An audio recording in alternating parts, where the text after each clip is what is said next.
Whether you're a skeptic or a believer, join me, Rob McConnell, as together we'll investigate the world of the paranormal and the science of parapsychology here on the X-Zone Radio TV show on XZBN and the X-Zone TV channel on Simul TV. Since 1990, the X-Zone Radio TV show has been the place where people dare to believe and dare to be heard.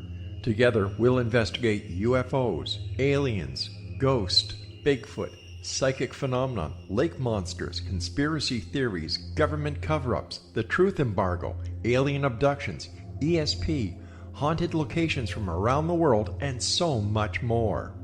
With over 28 years of broadcasting and more than 4,500 individual guests, the X-Zone is truly a place where fact is fiction and fiction is reality, as evidenced by the credibility, integrity, and professionalism of the guests that we bring to our international audience.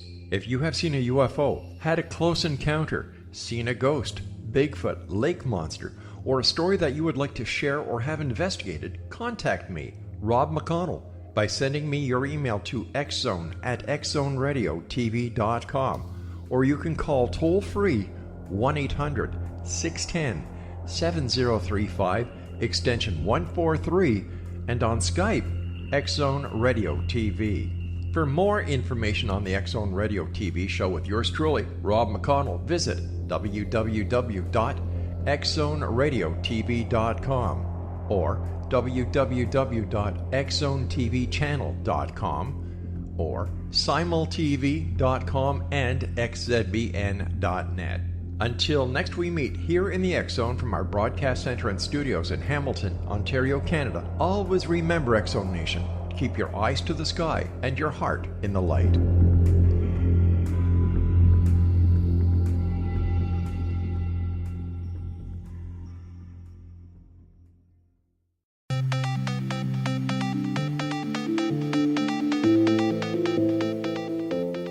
Welcome everyone to Too Good to Be True. Thank you for taking the time to listen. The subject for today's show is bees.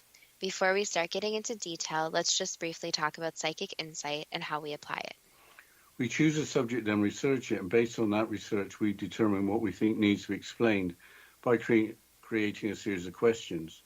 Then Justina provides psychic insight to answer those questions. The psychic insight is narrated later in the show.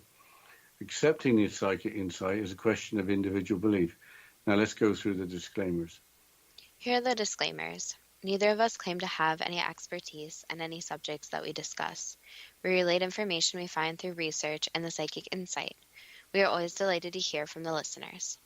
The show only lasts an hour. We don't have the time to present exhaustive research on any topic. This means that there will be information that we miss. We want to provide a basis for the psychic insight. We don't care if a theory turns out too good to be true, as the show name suggests. We are only interested in finding out more of the truth about topics. Spirit can only relate insight that is appropriate for our time and history. Free will cannot be affected. Only comments that are appropriate for our time can be given through the psychic insight. Much of the subject matter in shows may have already been covered many times in other media. We want to look into subjects in a new, different way and be thought-provoking. We are not so good with pronouncing names, we apologize. And neither of us have any particular knowledge of etymology. If we have misstated anything, we apologize. A lot of the time, insects are merely thought of as bugs that have to be exterminated. Discover magazine in the following extract from the year 2004 explains why insects are vital for the survival of the human race, while questioning why there is such a dislike for insects. Quote, such animosity hardly seems justified. Of the approximately 9 million species of insects on Earth, the vast majority undiscovered and unnamed. Only about 1.5% do us any harm. The rest have either no direct impact or provide some very obvious and indispensable benefits to humans. They pollinate plants, including 80% of the world's 94 major food crops, as well as vast tracts of tropical rainforests. They decompose our dead and all the waste that animals and plants produce, from dung to discarded skin, feathers to hair, dead leaves to rotten wood. They protect our harvest by eating the pests and the weeds that would destroy them. They are the food for birds, frogs, reptiles, fish, and mammals, including wittingly and unwittingly humans. They aerate and enrich the soil by digging tunnels and carry nutrients down from the surface. That in turn helps prevent erosion and runoff into rivers and streams, unquote. Even wasps are useful. They kill off pests that eat crops when not flying around your ice cream cone. But if you listen to psychics talking about the other side, it seems that insects aren't around. Maybe they have their own place to go, but I think bumblebees should be an exception if any of that is true. But going back to wasps, they can sting you without dying, while bees will die because their stingers get stuck. Bees can sting other animals and survive. It's just that human skin is soft and their stingers get stuck. I wonder how bees have evolved not adapting to stinging humans. But the belief is that bees evolved from wasps around 100 million years ago, but with wasps having no problem with their stingers. How many different species of bees are there? Around 20,000 apparently, and they're all not like honeybees, with only a few species that make honey. How long have honeybees been kept in their hives to provide honey and wax? For a very long time, since early civilizations. The ancient Egyptians used the symbol of the bee in hieroglyphs and attached religious and spiritual significance to the little creature. The Planet Bee website explains beekeeping in ancient Egypt as follows, quote, beekeeping has been practiced for thousands of years in Egypt. For at least 4,500 years, the Egyptians have been making hives in the same way, out of pipes of clay or Nile mud, often stacked one on top of another. These hives were moved up and down the Nile depending on the time of year, allowing the bees to pollinate any and all flowers which were in season. Special rafts were built for moving these hives, which were stacked in pyramids.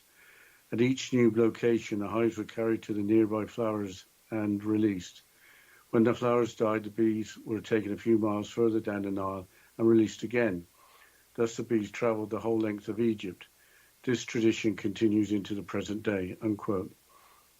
I'm amazed how you always are able to find a reason to include ancient Egypt and then mention the pyramids. I think we can learn a lot from the ancient Egyptians. The article continues, quote, honey and wax were used for religious as well as practical purposes. Sacred animals were fed cake sweetened with honey. These animals included the sacred bull at Memphis, the sacred lion at Leontopolis, and the sacred crocodile at Crocodilopolis. Mummies were sometimes embalmed in honey, and often sarcophagi were sealed with beeswax. Jars of honey were left in tombs as offerings to the dead to give them something to eat in the afterlife. One of our favourite stories to tell kids is that when King Tut's tomb was opened, a 2,000-year-old jar of honey was found, and because honey never spoils, it was still perfectly edible. It is widely believed in ancient Egypt that if a witch or wizard made a beeswax figure of a man and injured it or destroyed it, the man himself would suffer or die. In a ceremonial offering known as the opening of the mouth, priests used special instruments to place honey in the mouth of a statue of a god or the statue of a mummy or of a king or other great noble. Certain lines in ancient rituals indicate the Egyptian may have believed that the soul of a man, his ka or double, the part which continues after death, took the form of a bee. Another ritual from the book of Amtuwait, or the other world, compares the voice of souls to the hum of bees, unquote. Honeybees living in hives must have their own society or mini civilization in order to be so productive. I am sure bee life in hives has been studied in detail. There's a queen plus a couple of hundred drones and tens of thousands of worker bees. The queen, the largest bee and the only one that can give birth to young, emits pheromones to communicate to the hive and keep it working. Drones are males that mate with a queen. The remaining bees are the female worker bees that forage for pollen and nectar, communicating with each other for the location of food by dancing in the air. The workers include nurse bees that look after the young. The bee larvae are fed royal jelly and can develop into a queen bee. Royal jelly is secreted from the glands of nurse bees. There are also worker bees that clean the hive and guard bees that protect the hive from predators. If the queen is not doing her job properly, the hive will revolt and produce a new queen bee. How do hives survive the cold of the winter and continue on to the next year? Hives have to be around 90 to 95 degrees Fahrenheit or 32 to 35 degrees Celsius to survive. Bees are cold-blooded and vibrate their bodies to provide heat or bring water to provide cooling when temperatures are high. It's quite amazing. When winter arrives, the drones are kicked out of the hive while the queen is kept warm by worker bees clustering around her. The bees' survival of stored honey. How do bees make honey? The Australian website Honeybee provides the following explanation. Quote, bees need two different kinds of food. One is honey made from nectar, the sugary juice that collects in the heart of flowers. The other comes from the anthers of flowers, which contain numerous small grains called pollen. Just as flowers have different colors, so do their pollen. Let's go with a honeybee from her flower to the hive and see what happens. Most bees gather only pollen or nectar. As she sucks the nectar from the flower, it is stored in a special honey stomach, ready to be transferred to the honey-making bees in the hive. If hungry, she opens a valve in the nectar sac, and a portion of the payload passes through her own stomach to be converted into energy for her own needs. Unquote. In the hive, the nectar is converted into honey by honey-making bees that reduce the water content. Changing the subject, it's time to talk about killer bees or Africanized bees. Yes, the BBC website from an article in 2015 provides the background of how killer bees originated. Quote, in 1956, a Brazilian scientist called Warwick Kerr imported African honeybees to South America with the intention of breeding a more productive strain. Some of them escaped and bred with European honeybees in the wild, giving rise to a hybrid species. These Africanized honeybees began to spread. By 1985, they made it as far as Mexico. In 2014, researchers studying the spread of these hybrids across California found that they had reached San Francisco. Early in this invasion, the Africanized honeybees acquired the name killer bees, inspiring plenty of fear and a rash of second-rate bee-related movies along the way. In the absence of an allergic reaction, it would take around 1,000 bee stings to deliver a lethal dose of toxin to an average-sized adult. European bees are rarely this combative. Africanized bees can be, unquote. How common are allergic reactions to bee stings? Allergic reactions to bee stings kill an estimated 40 to 100 people a year in the United States alone, according to an ABC News article from 2009. But in an incident reported on the Mother website from July the 18th, 2018, shows just how scary and dangerous killer bees can be. Quote, in a nightmare scenario, a California woman was attacked by a swarm of up to 80,000 bees on Monday. After sustaining over 200 bee stings, the middle-aged woman, identified only by her first name Maria, is now in critical condition at Saddleback Hospital in nearby Laguna Hills, but she is expected to survive, unquote. The article claims that hundreds of people have been killed by killer bees that are invasive to much of the southwest of the United States, including an Arizona landscaper who died in 2017 after a swarm of 100,000 bees attacked him. I think we'll have to go into the break and talk about bumblebees after this short break. And you're listening to Too Good to Be True with Justina Marsh and Pete Marsh on the X Zone Broadcast Network, www.xzbn.net.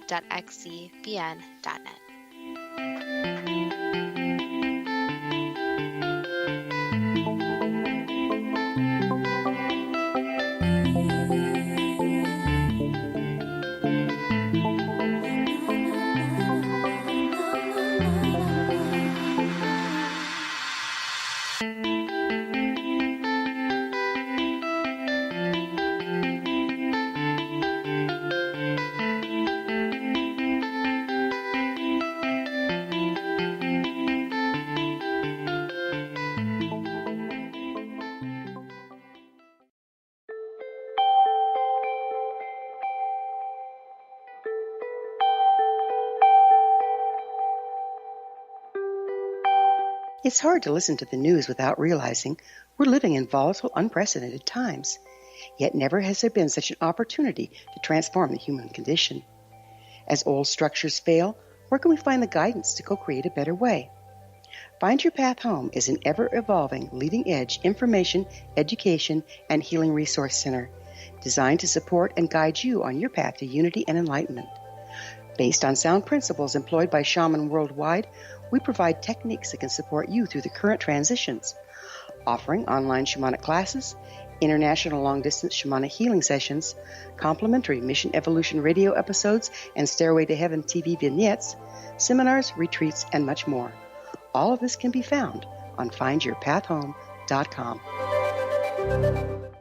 So I was watching the X Zone TV channel last night when I was abducted by aliens, and they kept repeating to me over and over again, simultv.com, simultv.com. What's simultv.com? That's what I asked them. They had it written on the side of their UFO. How do you spell that? UFO. No, I mean simultv.com. simultv.com. simultv.com. Right. simultv.com. Interesting that you were abducted by aliens in a simultv.com UFO last night. Oh, yeah? Yeah. Now that you mention it, I remember now last night I was awakened from a deep sleep. My great-grandmother was standing there. She said she'd come from the hereafter to tell me about simultv.com. She even spelled it out for me. simultv.com, sonny boy. simultv.com. simultv.com, sonny boy. Wow. Yeah. Guys, you'll never guess what my psychic guru just told me. simultv.com. Exactly. Are you guys psychic too? Of course. We all know about simultv.com. simultv.com.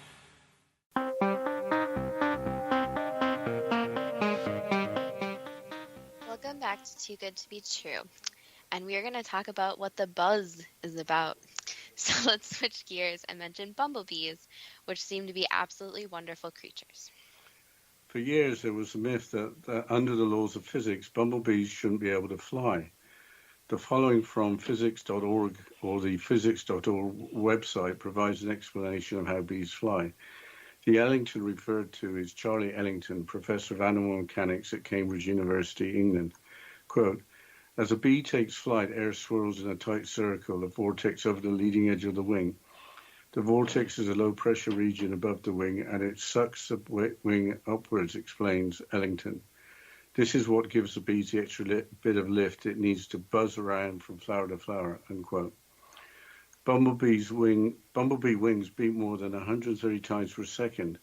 Apparently, to be able to fly, a bumblebee's flight muscles have to be above 30 Celsius or 83 Fahrenheit, and the thorax has to be between 30 degrees C and 40 degrees C, or between 83 and 104 Fahrenheit, regardless of ambient temperature. But the ambient temperature can be as low as 10 degrees Celsius or 50 degrees Fahrenheit, with bumblebees still able to fly. Bumblebees are excellent pollinators due to their fluffy furry coats, long tongues, and the ability to buzz pollinate. Aren't bees supposed to buzz? Not like bumblebees. The Buzz About Bees website explains the special ability of bumblebees as follows. Quote, soft fruit and tomato growers are well aware of the efficiency of bumblebees for pollination. Why is this so? It's because bumblebees are capable of buzz pollination. Here the bumblebee's place is thorax, upper body, close to the anthers of a flower and vibrates its flight muscles.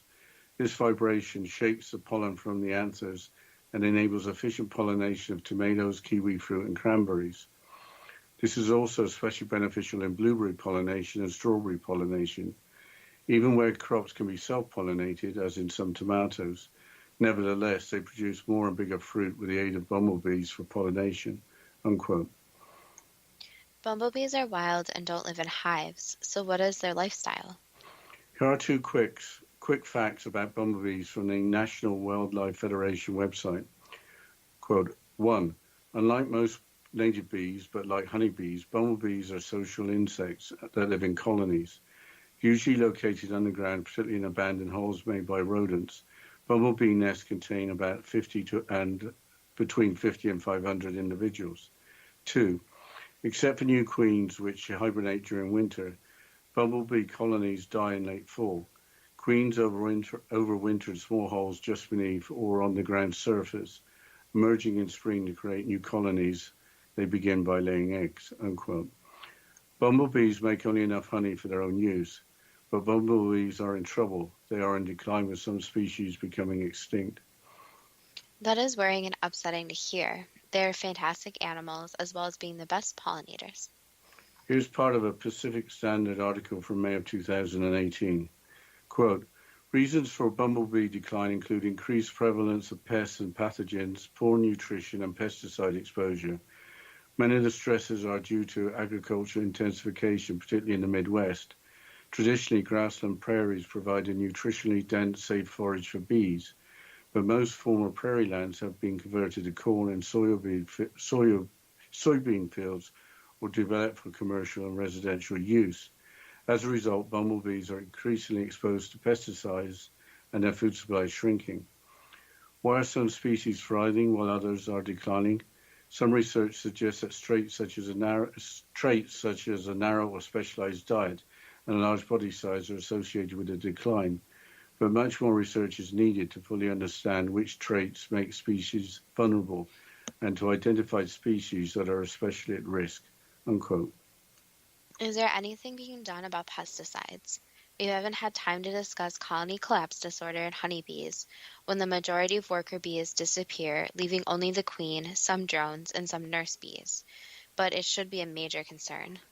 In April of 2018, the European Union enacted a ban on neonicotinoid pesticides, but in August of 2018, the United States government reversed the existing ban on neonicotinoid pesticides, which had been put in place 2 years before. This following environmentalists pointing out the threat to vital and vulnerable species. So why are neonicotinoid pesticides believed to be particularly harmful? Typically they aren't sprayed, but they're coated onto seeds to be part of the chemistry of the growing plant. A London independent newspaper article from August 2018 references some disturbing research. Quote, "A new study has added to the body of evidence suggesting that bees not only enjoy consuming certain pesticides, they experience something comparable to addiction when they do." British researchers gave bumblebees in 10 colonies a choice of 2 different food sources, one that was just straight sugar solution and one containing neonicotinoid pesticides over the course of 10 days. Neonicotinoids are a highly controversial group of chemicals that have recently been a target of a near total EU ban, but are nevertheless still the most widely used pesticides in the world. Once fed with food containing these pesticides, the bees kept coming back for more, in behavior that looked remarkably like a human developing some kind of substance addiction. The article continues. The work published in the journal Proceedings of the Royal Society Bee builds on previous research that appeared to show bees preferring food with pesticides in it over uncontaminated sources. A paper published in mid-August revealed that sulfoxaflor, a chemical that has already been approved for use in several EU nations, has a disruptive effect on bumblebee colonies. Unquote. Is there any good news on the plight of bees? In Amsterdam in the Netherlands, the diversity of bee species has increased by 45% since the year 2000. This has been achieved by creating bee-friendly environments like overgrown patches of shrubs, as well as banning the use of chemical pesticides on public land. With that good news, it's time for the first question. Are there approximately 9 million species of insects on Earth, with the vast majority undiscovered and unnamed? There are more than 9 million, so 9 million is actually a lower estimate than exists. Is it significantly more than 9 million? Yes, it's actually about 10.5 million. Are only about 1.5% of insects harmful to humans? Yes, a lot of insects just want to be left alone and be able to live their lives. What would the planet be like if there were no insects? It wouldn't function, so insects have many different roles to keep the ecosystem in check and also alive. So without insects, there wouldn't be something to destroy the waste, for example, or be able to have flowers as they are, or even how they relate to different animals. So even smaller critters that eat them, for example. So without insects, the whole ecosystem would be out of whack, and animals and plants and even humans would not be able to survive like life is today. What can be done to achieve an appreciation of the benefits to the planet brought by insects? To achieve the perspective of how important insects are would be to put into perspective what this planet would be like without insects. So to show humans what they would lose if they weren't, for example, even spiders or even ants, or insects that aren't thought of being helpful. So put in perspective how different the ecosystem would be. and how many different products, foods, even different lifestyle items, such as clothing, wouldn't exist if it wasn't for insects. In the afterlife, are reports true that there are no insects in spirit form that interact with human spirits? Not exactly no, so some insects may actually choose to go to the spirit world, but that's their choice. So they're not going to be around like they are on Earth. However, they may want to choose a different life or go into spirit form depending on what their decision is. Could their spirits become different animals? Yes. How did bees evolve with the inability to sting humans without getting their stingers stuck and then dying? Basically, since originally bees were on this planet to have to ward off humans, so humans weren't one of their main concerns. So when bees were evolving, they had to ward off other predators. But one of the main ones of the main predators originally was not human. So there wasn't this concern that they would die if they lost their stingers, since the predators that would attack them, there wouldn't be this loss of life in as great of numbers. So humans were kind of an afterthought, you could say, in their evolution process. Did bees evolve from wasps more than 100 million years ago? Yes and no. There was some overlap, yes. But they're also very unique compared to wasps. So their evolution wasn't directly from wasps, but more of a relative. Why are there only a few species of honeybees? Basically, since they are so specialized. So when they evolved, there was only a couple of species that could evolve into bees that could actually produce honey. So honey, you can think of it kind of as gold, where it's pretty rare, and it takes a special process to be made. Why did the ancient Egyptians use the symbol of the bee in hieroglyphs?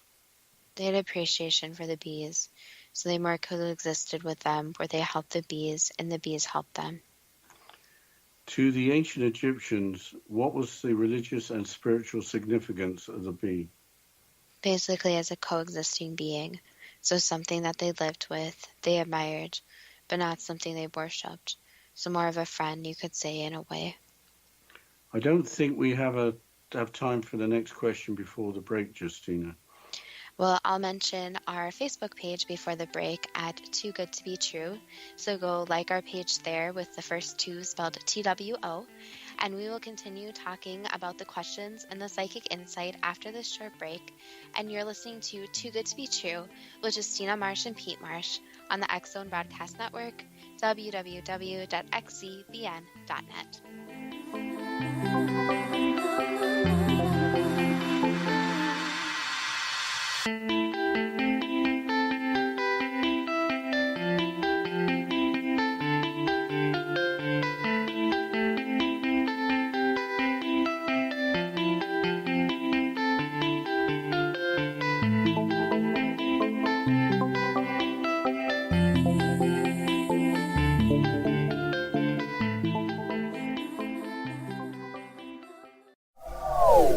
They are here, and they've been here for thousands of years, making their presence known in the shadows. They might be seen by a lonely motorist on a deserted road late at night, or by a frightened and confused husband in the bedroom he is sharing with his wife. But who are they? What do they want? Why are they here? Perhaps most concerning, has the government been aware of their presence all along? The new book by L.A. Marzulli, UFO Disclosure, the 70-year cover-up exposed, delves into the world of UFOs. Can full disclosure be soon?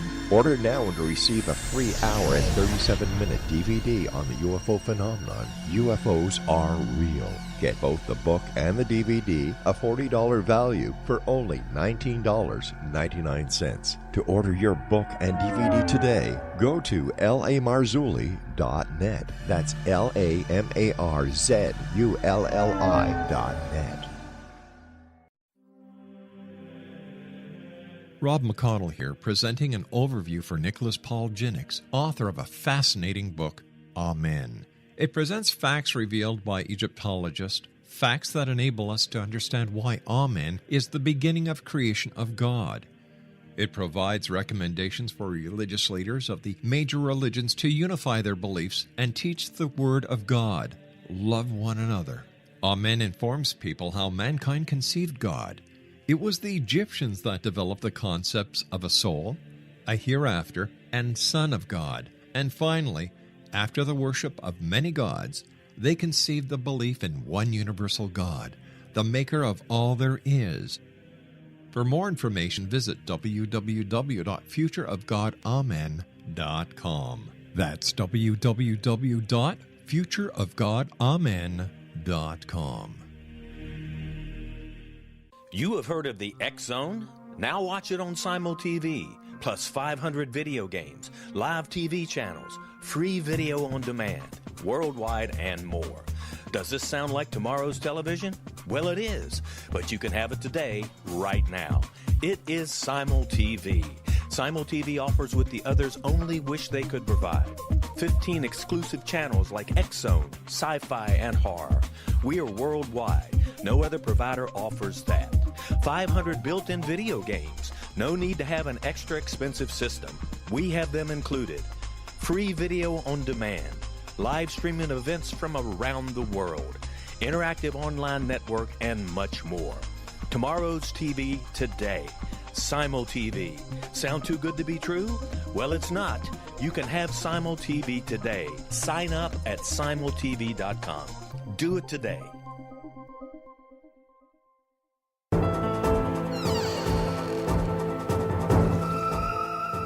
Welcome back to Too Good to Be True.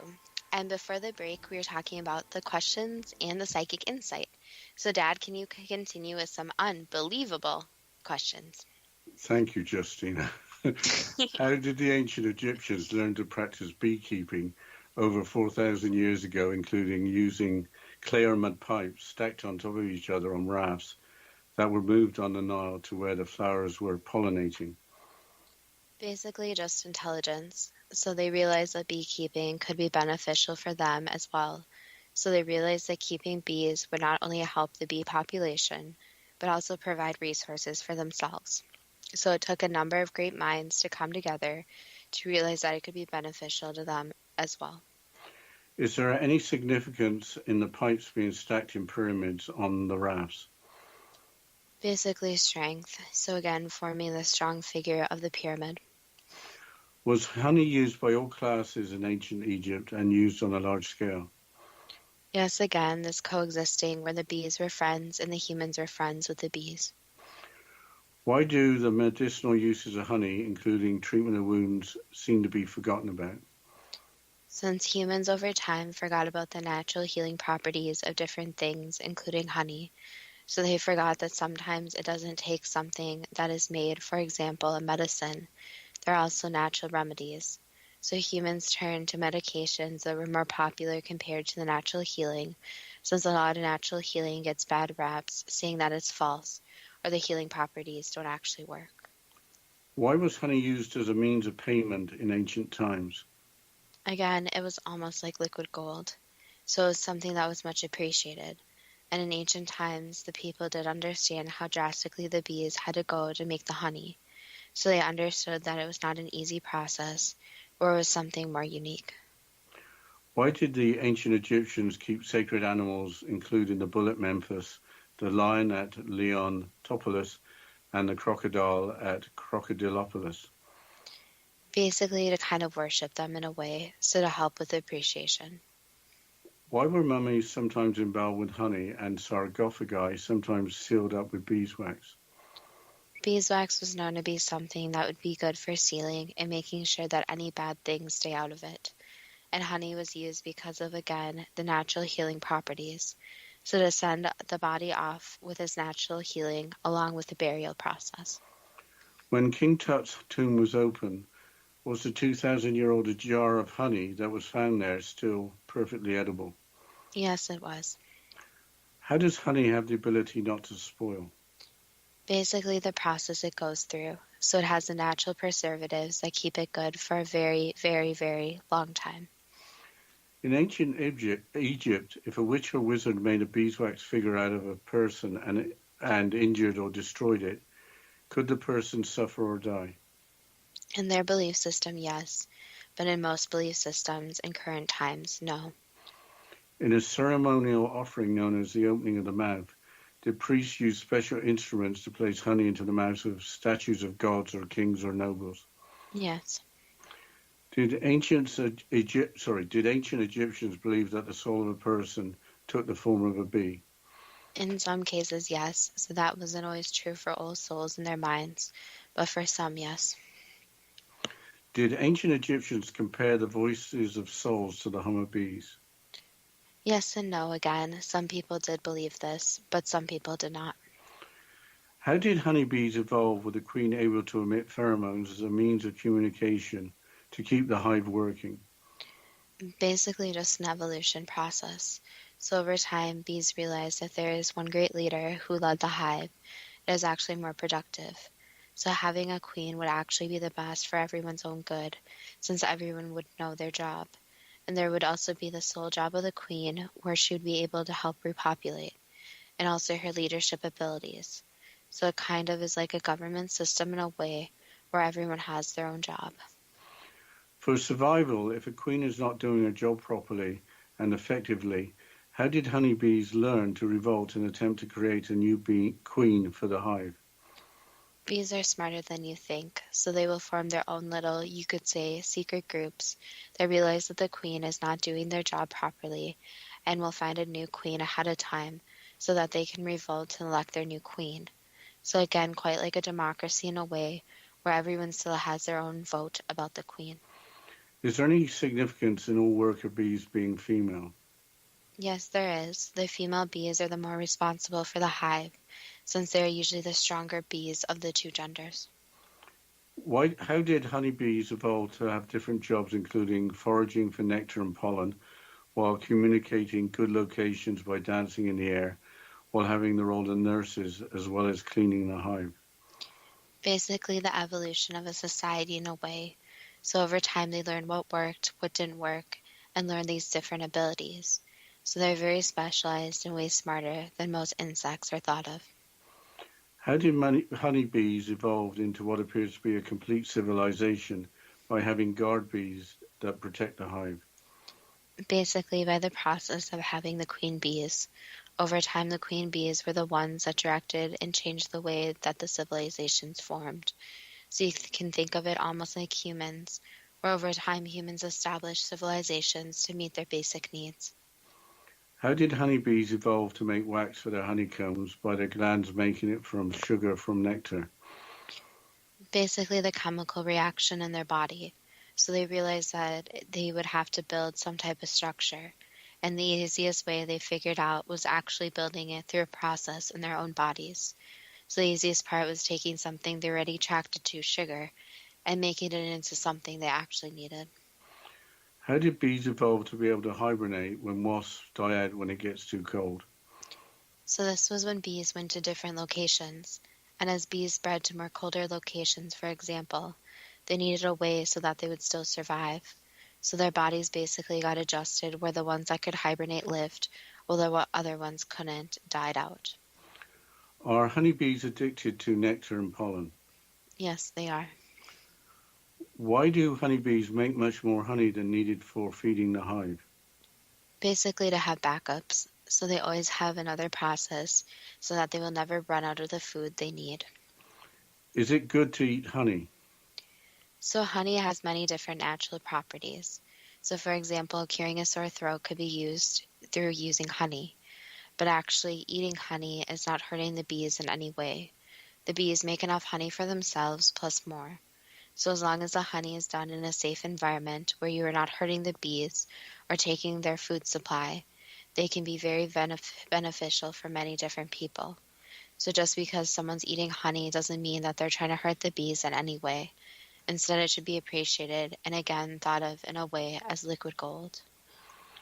Changing the subject to killer bees, in the 1950s, did some African honeybees imported into South America escape to breed with European honeybees in the wild, giving rise to the hybrid species of killer bees? Yes. Why are killer bees so aggressive that they can sting 1,000 or more times and are able to kill an adult human? They're just very upset. So through the mating and the evolution, the way that the genes transferred from one species to another actually, you could say, ignited the anger. So it made it so the personality trait was not the calm demeanor that you see with most bees, but instead the cross of genetics made it so that they are very angry. and their one sole purpose is to survive by any means necessary. Why do there always seem to be unintended consequences when humans interfere with the evolution of species, such as in the case of killer bees? The problem is that humans think they know more than the natural cycle of things. So humans believe that crossbreeding is actually a positive thing without thinking of the negative consequences, while breeding in nature is a very, very complex process where every different animal, creature, etc. is automatically programmed to what it should breed with and what it shouldn't. For example, if honeybees gets lost, it would usually not mate with a different type of honeybee unless it knew it was safe. So there's this good instinct in a way that animals have where they know that they are usually going to mate with the same species. Obviously, there are different examples where they don't always mate with the same species. But in those cases, without human intervention, they usually go quite okay and don't have the horrible side effects. Why is it possible for humans to die if they have an allergy to bee stings? Basically, what the bees have in their stingers is almost like poison to humans. So some human bodies are able to fight it off, while other human bodies don't possess that quality. So it's just, you could say in a way, chemical reaction between the human body and the bee. How many people have been killed by killer bees, including in the southwest of the United States? At this point, thousands. So a lot of people don't actually know that they died from them, since they are given more of a natural cause on their death certificate. And people don't always realize that they have actually been stung by a killer bee, since they kind of brush it off in some cases. Can one killer bee kill a human, or is it through an allergic reaction too? Allergic reaction too. Is there something worse than the venom of a killer bee? It's stronger in a way, yes. So they have, again, more defense mechanisms, what is not the same as a normal bee, no. I don't think we got time for the next question, Justina. Can you take us into the break? Yes, I'll mention our website this time, and if you want to go visit our website at toogoodtobetrue.net, you can go on there, you can contact us if you want to give us any suggestions, if you have any comments about bees, please go on there. And after the break, we'll continue talking about bees, and you're listening to Too Good to Be True with Justina Marsh and Pete Marsh on the X Zone Broadcast Network, www.xzbn.net.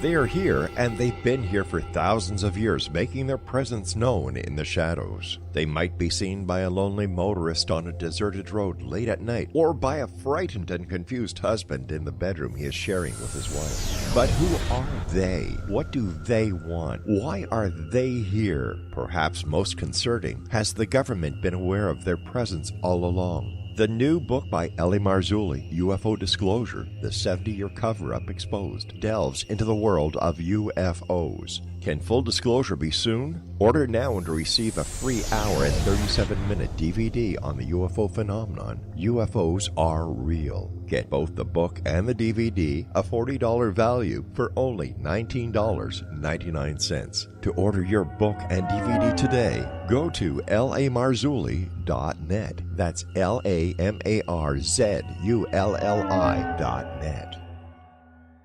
So I was watching the X Zone TV channel last night when I was abducted by aliens, and they kept repeating to me over and over again, simultv.com, simultv.com. What's simultv.com? That's what I asked them. They had it written on the side of their UFO. How do you spell that? UFO. No, I mean simultv.com. SIMULTV.com. SIMULTV.com. Right. SIMULTV.com. Interesting that you were abducted by aliens in a simultv.com UFO last night. Oh, yeah? Yeah. Now that you mention it, I remember now last night I was awakened from a deep sleep. My great-grandmother was standing there. She said she'd come from the hereafter to tell me about simultv.com. She even spelled it out for me. simultv.com, sonny boy. simultv.com. simultv.com, sonny boy. Wow. Yeah. Guys, you'll never guess what my psychic guru just told me. simultv.com. Exactly. Are you guys psychic too? Of course. We all know about simultv.com. simultv.com.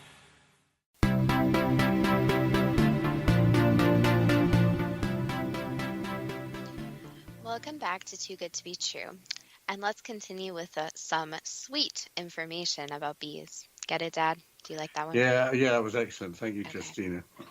I'll try and keep a straight face now. Changing subject to bumblebees, why did the myth continue for so long that the laws of physics could not explain how bumblebees could fly? Again, since humans thought about flying in the concept of how humans fly, so they didn't think that there was this concept that other animals use different mechanisms to actually fly. Is it unusual that bumblebees evolved to develop muscles that warm up to function, providing flight in lower ambient temperatures? Yes and no. It's shocking that a creature could figure out a way to fly based on a muscle system. However, you see many different shocking things in nature, where even other insects, for example, have learned these different qualities so that they can have survival. Why is it so important for bumblebees to buzz pollinate? Basically, since that's what they are made for. So they are not only fulfilling their obligation, but they are also fulfilling their basic need of pollination. So you can think of them as being programmed, where they just need to pollinate, and that's what their brains think about most of the time. Why is buzz pollination so important in providing the best possible fruit? Basically because the sweetness is shared. So you're sharing the sweetness of one plant to the next, to the next, to the next, where you get these interesting flavor combinations, and this kind of overall sweetness that is shared. Do bumblebees live in colonies of only between 50 and 500 individuals because they only produce honey in small quantities for their own consumption? Yes, so they only create a colony with enough that they know they can feed. Is there anything especially nutritious in bumblebee-pollinated fruit, including berries, peppers, and hothouse tomatoes? Yes and no. There is this quality that is shared with other different species of plants, yes, and also the taste may be slightly different. So the nutritional value overall is not different, however the taste can be wildly different. Do the reasons for bumblebee decline and the extinction of certain species include the prevalence of pests and pathogens, poor nutrition, and pesticide exposure? Yes. Has agricultural intensification, particularly in the Midwest United States, where grassland prairies have disappeared, resulted in loss of habitat, particularly for bumblebees? Yes, it has, and of course other species as well. Has this loss in habitat been aggravated by greater pesticide use as the bee food supply has been shrinking? Yes. Are bumblebees especially at risk due to a narrow or specialized diet and large body size? Yes, they are. In general, why are some bee species declining while others are apparently thriving? Basically, since some are able to get their food sources, however others are not. So really it depends on what area you're looking at, if bees are actually improving while others are not improving. And it also helps when humans take an intervention of actually providing a space for bees to create their colonies or hives, and also providing different plants that they're able to use to pollinate to get their food. So some humans are actually stepping in and trying to create a more, you could say, safe space for bees. How does colony collapse disorder in honeybees occur? Do the majority of the worker bees disappear, leaving the hive to die out? Basically, again, it goes back to where every bee has its own job. So for the whole hive to function, you need all the jobs fulfilled. So when it starts to crumble, the crumbling affects all aspects. But why are the bees dying off? Most of the time, it's due to a lot of the bees not coming back. So it's due to the bees actually dying when or before they get to the hive. So when the bees don't return, it means a lack of food supply. Therefore, the young and the other bees cannot be fed. And it's this downward spiral where more and more bees just die off because of their lack of food supply or pesticides or something else are killing them off when they are on their journey. Why have many studies shown harm from neonicotinoid pesticides to pollinators in laboratory settings, while large-field trials have produced mixed results? Again, it depends on who is doing the study, the factors you are looking at, and what controls are in place. So again, it's important when looking at studies to see how closely the different guidelines are followed and to see what the results were actually based on. Can bees become addicted to neonicotinoid pesticides, and is this part of the reason why these chemicals are so harmful? Yes, they can. In a way, it mimics that they need something like sugar, where they just need more and more and more, and they don't realize it's actually killing them. Is that why that type of pesticide is particularly harmful? Yes, they are very harmful. Does the pesticide sulfoxaflor, that has already been approved for use in several EU nations, have disruptive effects on bumblebee colonies? Yes. What are the disruptive effects of sulfoxaflor on bumblebee colonies? Basically making it harder for them to feed themselves, so affecting the chemical processes in their body to the point where they're not able to get a food source for themselves or others. Why did, in August of 2018, the United States government reverse the ban on neonicotinoid pesticides, which had been put in place 2 years before, following environmentalists pointing out the threat to vital and vulnerable species? Basically the money, so using these pesticides was going to create more of a money supply compared with what the bees bring in. What would it take for the United States government to reinstate the ban on neonicotinoid pesticides? Basically more research studies, so being able to hand the government facts about how this actually affects bees and have solid numbers. So experimenting, doing more tests, and even tracking the natural bees to see how the plants that these pesticides are put are affecting the bees and their numbers. In Amsterdam, does the creation of a bee-friendly environment, as well as the banning of chemical pesticides on public land, offer a real solution for the rest of the world? Yes and no again. There needs to be a large change. So it can't be one or two people, but instead it would have to be done in large numbers. What can we do in our own backyard to help all bees, including bumblebees, survive and recover? Basically, number one, providing bee-friendly plants.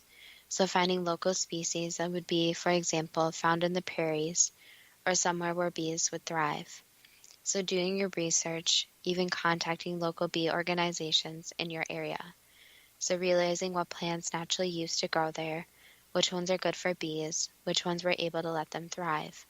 And for some people, if they do have land or their city allows it, to actually create a beehive and be a beekeeper.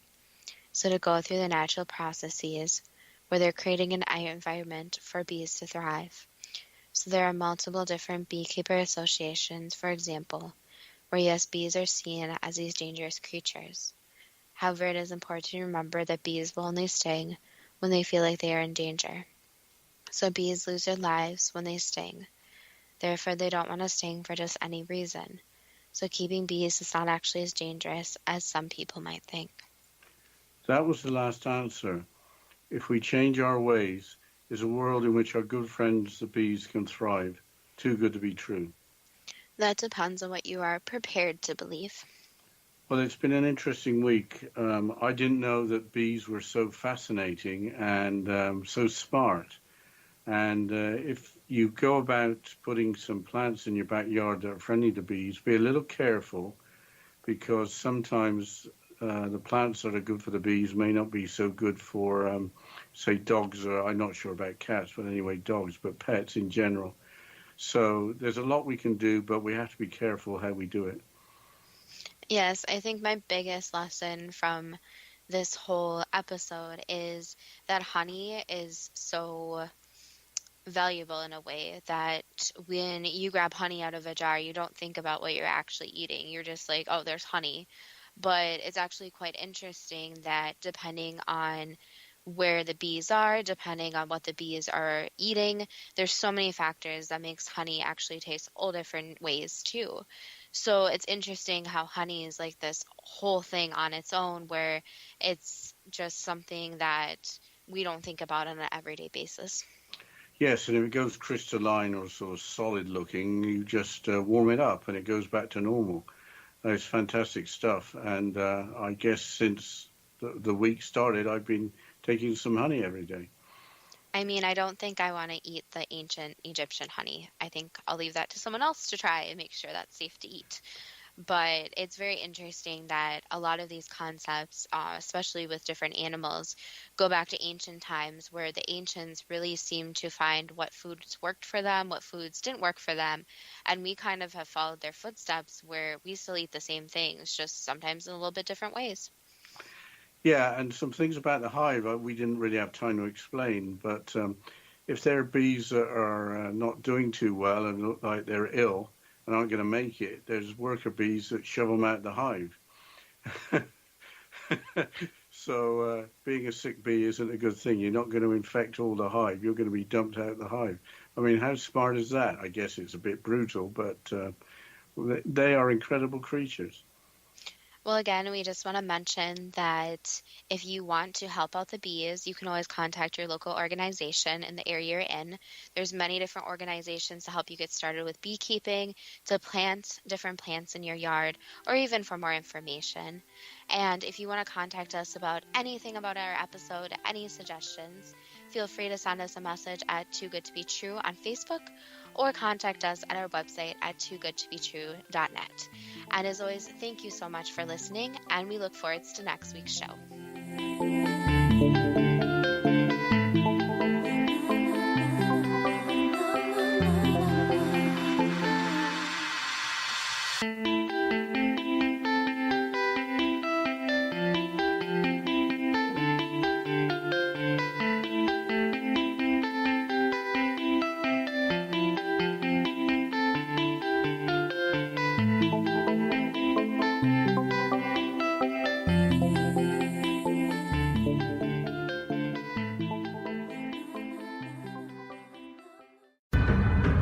If you are looking for a safe, zero-calorie natural option to the harmful artificial sweeteners on the market today, Just Like Sugar is what you're looking for. Just Like Sugar is a wonderful natural alternative for those health-conscious people who choose a calorie-restricted diet with a great, pure, sweet flavor that tastes just like sugar. Just Like Sugar is a great natural option for people suffering from diabetes and may be useful in restricted diet programs where standard sugars are not allowed and does not cause a laxative effect of some other sweeteners.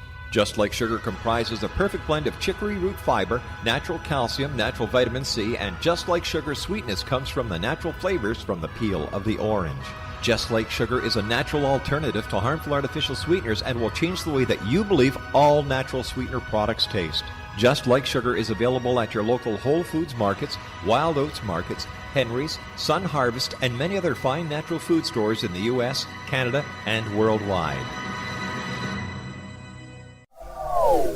They are here, and they've been here for thousands of years, making their presence known in the shadows. They might be seen by a lonely motorist on a deserted road late at night, or by a frightened and confused husband in the bedroom he is sharing with his wife. But who are they? What do they want? Why are they here? Perhaps most concerning, has the government been aware of their presence all along? The new book by Ellie Marzulli, UFO Disclosure, the 70-year cover-up exposed, delves into the world of UFOs. Can full disclosure be soon? Order now and receive a free hour and 37-minute DVD on the UFO phenomenon. UFOs are real. Get both the book and the DVD, a $40 value, for only $19.99. To order your book and DVD today, go to lamarzulli.net. That's LAMARZULLI.net.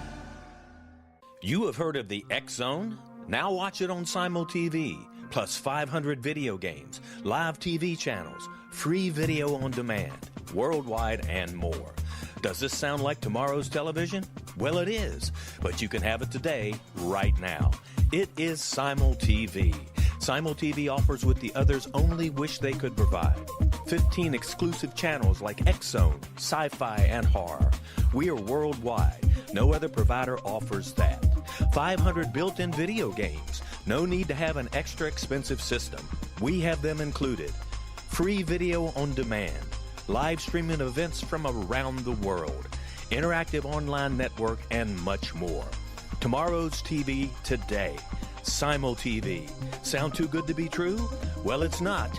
You can have SimulTV today. Sign up at simultv.com. Do it today.